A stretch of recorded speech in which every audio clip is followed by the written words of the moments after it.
Yes, yo guys. Good morning, good morning. So guys, mamimiwas tayo ngayon. Happy New Year nga pala sa lahat. Ngayon na nakalusot guys. Nandito tayo ngayon sa Green. Yung ginagawang tulay dito, ginagawang kalsada, nandito po tayo ngayon.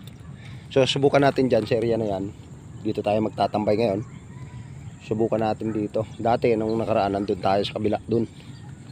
So yan, kung napapansin nyo guys, nasa likuran ko lang yung Green, no? Yan, no? Yan, malalaking poste ng ng tulay, ginagawang tulay. So guys, dyan nga pala sa kabila. So ngayon lang tayo nakarating dito dahil busy sa trabaho. So may tulay na pala dyan guys. May tulay na. Nandyan na yung poste. Tapos yung kabilang tulay nakakabit na. So titistingan natin dito. Dating spot natin to guys na nagkaroon na ng kalsada.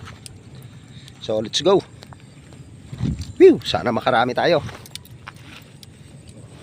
Ayan, dito tayo, pepesto. Ang laki niyan. Nakakatakot man pumisto rito. Pag yan ay gumulong, sigurado yan. Pero testing lang natin. Hindi naman siguro gugulong ng basta-basta yan.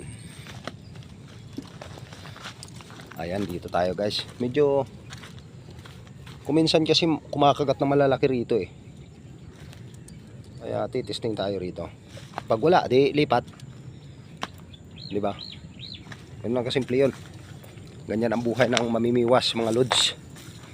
So, pero titisting pa rin tayo. Tis. Dito tayo guys. Yan, dito. Let's go guys. Start.